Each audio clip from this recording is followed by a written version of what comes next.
Hoy vamos a platicar con el doctor Alejandro Ruiz Balsa de la Cátedra Itinerante UNESCO Edgar Morán sobre un tema relevante que se tocó en el tercer encuentro del Programa Doctoral de Desarrollo Educativo con énfasis en formación de profesores, sobre todo concretamente en los prolegómenos que anuncia de alguna forma un cambio de gran calado para las reformas educativas que vienen en el futuro. Y le damos la bienvenida al doctor Alejandro Ruiz Balsa. Muchas gracias por estar aquí en estas tierras de Mazatlán, Sinaloa, nuestras tierras. Le pregunto, ¿cuál es la sustancia de estas llamadas tesis para pensar un poco el mundo y adentro de ese mundo pensar la formación de profesores? Bien, las tesis son 15 tesis que están en desarrollo permanente en nuestro Instituto Internacional de Pensamiento Complejo, que está asociado a la Cátedra Itinerante UNESCO Edgar Morán y que también aparece en nuestra revista Complejidad. Las 15 tesis han sido formuladas por el doctor Raúl Mota, el director del instituto y a cargo de la Cátedra Itinerante. En estas tesis, el fondo, como decíamos hoy en la charla, el telón de fondo son los 45 años que pasaron desde el Mayo francés y el sangriento octubre aquí en Tlatelolco, y cómo se abrió una brecha en el imaginario y detrás de esa brecha se pudo entrever cómo los supuestos de Occidente, los supuestos de la ya caída sociedad industrial, mostraban una realidad de cartón y cómo la juventud comenzó a ser un actor clave en las reformas. Puso en cuestión fuertemente, y decimos, y nos referimos a algo que pasó hace 45 años, porque 45 años en la historia de la civilización occidental son un parpadeo. Y desde entonces los cuestionamientos siguen, aunque parezca mentira, aún vigentes, y cada tanto viene una ola modernizadora que intenta homogeneizar, aplanar la singularidad, la diversidad, y nada menos que en la educación, esto es exactamente lo contrario a lo que hay que hacer. Por más palos, por más metralla, por más castigo, el cuestionamiento está ahí, y aquellos jóvenes de entonces, que hoy ya son profesores, padres, docentes, vuelven a estar en crisis de imaginario y se le han sumado, y esta brecha a la que me refería es muchísimo más amplia 45 años después, y todos los jóvenes están allí. Entonces, nuestras 15 tesis tratan de atravesar o de tratar transversalmente diversas problemáticas que tienen que ver cómo, qué tipo de universidad y qué universidad queremos, cómo formar y cómo producir conocimiento para la sociedad del conocimiento, cómo trabajar con jóvenes cada vez en estado de intemperie, de creencias en intemperie de imaginario, y contenerlos dentro del sistema educativo y dentro del sistema de creencias sin entretenerlos, sino formarlos para que se formen aprendiendo a pensar y no repitiendo meramente consignas, si me permites el lenguaje, como pericos. A mí me parece, durante su charla, el tema de la metáfora de la Edad Media y la fortaleza de la Edad Media, en cómo estudian dónde está la parte más vulnerable para zanjar, para abrir esa brecha y entrar a esta parte de invadir una ciudad, invadir un entorno. Me gustaría que, para bien de nuestros públicos, nuestros usuarios de esta información, nos diera de nuevo esa contextualización de esta metáfora, de esa parte medieval, de este escrito, de cómo esta fortaleza con metáfora, cómo es vulnerable ahora y cómo se debilitó. Yo utilizo la palabra brecha porque en artillería, en la Edad Media, cuando había un asedio a una ciudad, se buscaba forjar una brecha, hacer una rajadura en la pared de esta ciudad asediada, romper la pared y a través de esa brecha ingresar con las tropas y tomar la ciudad hasta entonces asediada. La metáfora tenía que ver con que en el 68 fundamentalmente tras los movimientos sociales que se dieron en la década del 60, se produjo una brecha, se rompió la muralla de la civilización occidental, lo que teníamos presentado como progreso indefinido, sociedad industrial, forma de producción, modo de producción, el aula como preparadora y formadora y preformadora del obrero luego industrial, del administrativo de las empresas de lo que se llamaba cuello blanco y demás. Y esta brecha a la que referíamos es lo que se rompió no tanto en una pared física, sino en la pared de las creencias, del imaginario de las personas, y desde entonces no cierra, y por más intentos de marketing y nuevas formas, esto sigue sin respuesta y estamos en una época que, como comentábamos en la charla, tiene muchísimos nombres: sociedad posmoderna, sociedad postindustrial, sociedad del conocimiento, sociedad de la información, desde nuestro punto de vista, sociedades complejas. Esto da cuenta de que sí, hay una nueva época, que nadie tiene todas las respuestas y que todos estamos en permanente interrogación para poder transitar y sobrevivir en este altísimo grado de incertidumbres que nos atraviesan.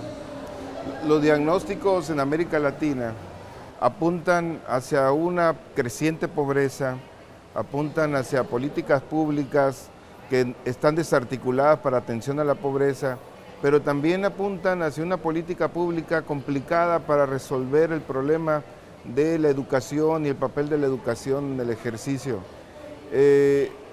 Yo quisiera ligar este problema, este contexto de problemas, con el tema que tocó en su conferencia sobre la transdisciplina, esta idea epistémica de biodegradable, porque la idea no es instalar y fijar algo, independientemente de que el objeto se mueva, se transforme y la idea esté fijando solamente lo que yo quiero conocer. Esta idea de transdisciplina, ¿cómo podemos identificarla y si nos lo puede expresar otra vez para nuestros usuarios en este momento? Bien, tú planteas varios temas. En primer lugar, que se quiere resolver siempre en nuestros países la pobreza con recetas y políticas públicas formuladas muchas veces en laboratorios, o que cierran muy bien, o que se anuncian con mucha pompa, por ejemplo, como la incorporación de tantos millones de personas a las clases medias, y en el fondo no es otra cosa que darles un plástico, una tarjeta de crédito, convertirlos de la noche a la mañana en sujetos de crédito, pero no avisarles que van a tener que pagar la cuota igual. Y ante el primer cambio, por mínimo que sea, como ha pasado hace poco tiempo en Brasil, que han incrementado tan solo 20 centavos el boleto del camión, del transporte público, pero generó olas y olas de manifestantes en todas partes, se ve enseguida cómo estas incorporaciones a las clases medias no son tales porque no se los incorpora en derechos básicos como la educación pública, la salud pública, la seguridad. Simplemente se los incorpora como sujetos de consumo y allí la ciudadanía es bastante pobre. Pero yendo a lo que me preguntas, muchas veces, en términos de rápidamente explicar nuevos fenómenos que escapan, como todos estos que venimos describiendo, a las herramientas tradicionales de las disciplinas, cada disciplina en particular ve agotada su posibilidad y es lícito hace ya muchos años, décadas diría, que se hagan diálogos interdisciplinarios entre disciplinas, o que cuando no alcanza con eso se hagan diálogos multidisciplinarios, se intercambien herramientas entre disciplinas y se utilicen en común, y cuando ya la escala de las transformaciones, de las mutaciones, decimos nosotros, distintas al cambio, de una mutación no hay vuelta atrás, y estamos en una era mutacional, una vez que pasan las mutaciones, no hay herramienta que valga y no hay herramienta que sirva. Por lo tanto, es necesario crear nuevas. Allí es donde hay que ir más allá de las disciplinas y aparece la transdisciplina. Ahora bien, desde nuestra perspectiva, establecer la transdisciplina de una vez y para siempre, como si fuera una piedra, como si fuera una masa, una herramienta, no es aconsejable y nos parece epistemológicamente incorrecto. Para nosotros, la epistemología se genera una vez para un problema, puede quedar, si es lícito, el registro, la evidencia de la solución provisional y contingente que se dio a ese problema emergente, pero una vez que sucede, este ejercicio de la transdisciplina tiene que ser necesariamente biodegradable, es decir, tiene que disolverse en el aire, como decía la antigua frase. Como todo lo sólido debe disolverse y volverse a empezar toda vez que la escala de problemas desborde. No podemos armar y caer en la tentación de hacer ni un dogma de la transdisciplina y muchísimo menos de la complejidad. Cuando se define, por ejemplo, el papel de la particularidad de la formación del profesor, por ejemplo, ante esta avasallante manifestación de nuevos emergentes que lo que han logrado es transformar las condiciones de realidad y una relación ahora como condición de la complejidad, por ejemplo, ¿cuál recomendaría, qué tipo de formación deberían de tener los profesores ahora para tener esta necesidad de incidir en el cambio social o para incidir en la mejora de los niveles de vida, por ejemplo, donde ellos pueden ser directamente influenciables? ¿Cómo podemos hacer este algoritmo? Mira, para mí es un juego de complementariedades. Por una parte, la profesión docente, el oficio del docente, lo que ha acumulado en su experiencia de vida en el aula, en su experiencia áulica, es inestimable. Es más, lo primero para mí es poner en valor la experiencia que tenemos todos como docentes en las aulas. Si esto no se pone en valor, parece que ese oficio no sirviese de nada. Ahora, si nos quedamos tan solo con el oficio y yo sé todo, repetimos esta pirámide del aula en la que el que está enfrente del aula lo sabe todo y es el poseedor de todo el conocimiento. Volvemos a el viejo docente ilustrado que era el que tenía todas las respuestas. Ni tanto ni tampoco. Hay que poner en valor a un tiempo todo el oficio del docente, pero ese oficio tiene que servir para que todos los vectores nuevos, globales y que constantemente están atravesando las múltiples prácticas organizacionales, no nos sean ajenas. Es decir, yo no puedo simplemente resistirme a la reforma educativa en mi país. No puedo resistirme, por caso, a las competencias. Debo, desde mi experiencia, leerlas, entenderlas, ponerlas en cuestión y si las voy a aplicar, aplicarlas en función del mayor provecho para mi contexto. Como con cualquier conocimiento, no puedo decir esto es malo sin leerlo. No puedo decir esto no sirve por prejuicio. Tengo que hacerlo a partir de mi juicio crítico y creo que los docentes tienen mucho bagaje y por supuesto que es fundamental desarrollar, actualizar las herramientas metodológicas, las herramientas de investigación, estar al tanto del estado del arte de nuestra profesión, porque siempre en todas las profesiones el estado del arte, lo que se está debatiendo y lo que debaten nuestros pares, es también un enorme flujo de experiencias y de evidencias y de herramientas que podemos utilizar en nuestro campo. La cátedra itinerante UNESCO Edgar Morán nos explicaba dentro de la charla, es la única cátedra itinerante con esa condición. Y la visión sobre la reflexión de que hay una condición compleja ya dada, no existen paradigmas, sino es una condición compleja.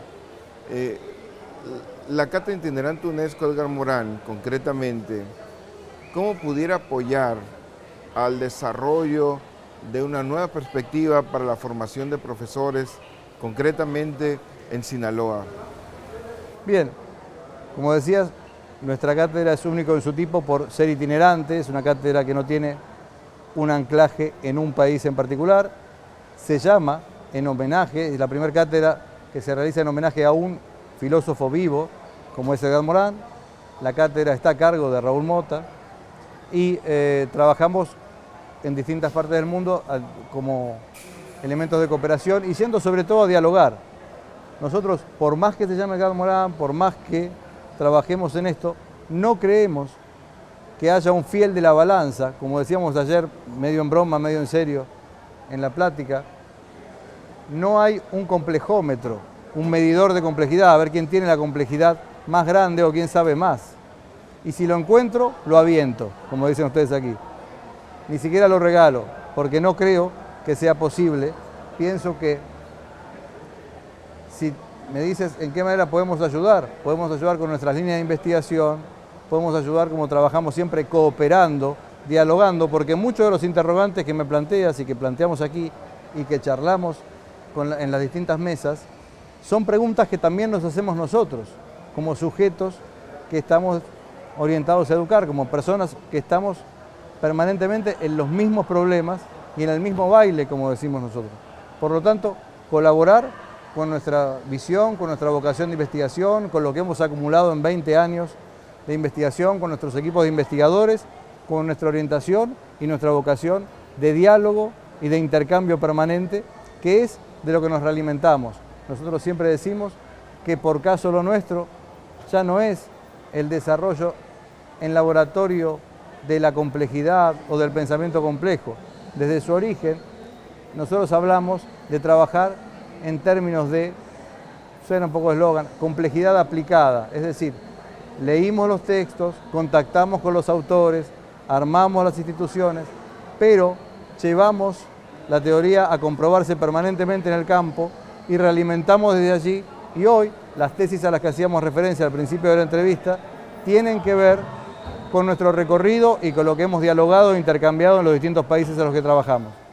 Muy bien.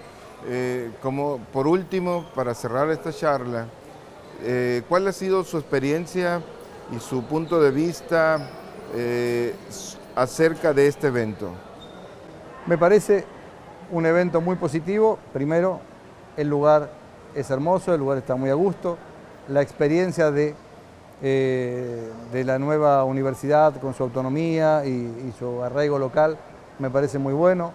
El nivel, la humildad, la vocación de trabajo de los doctorandos y maestrandos que han venido ha sido para mí de primer nivel, lo mismo del cuerpo docente, y veo una genuina vocación por doctorar, por trabajar, por desarrollar académicos, por preparar, lo veo en el cuerpo docente, por preparar un relevo. El amigo Miguel Ángel Rosales así lo ha expresado varias veces. Ellos no quieren aquí estar para perpetuarse como momias del conocimiento, sino por el contrario, y más allá del discurso, los veo formando permanentemente una nueva generación para una nueva universidad y formando profesionistas que estén a la altura del primer nivel nacional e internacional. Así que muy contento de haber participado y espero poder seguir colaborando en lo que me requiera. Bien, Alejandro, pues agradezco mucho la charla y espero que sea de beneplácito y que los usuarios de la charla puedan detectar estas líneas interesantes y que puedan desarrollar y entrar a la página. ¿Nos puede repetir el sitio Sí. de la página, la dirección de la página? Nuestra página web es www.cum, C de casa, y de Ignacio, E de Ernesto, M de mamá, .info, o si no, más simple, www.complejidad.info. En cualquiera de las dos pueden encontrar en nuestra revista o en la página de la cátedra formas de contacto, maneras de participar, escribir en la revista y demás. Bien, pues muchas gracias. Muchas gracias a ti.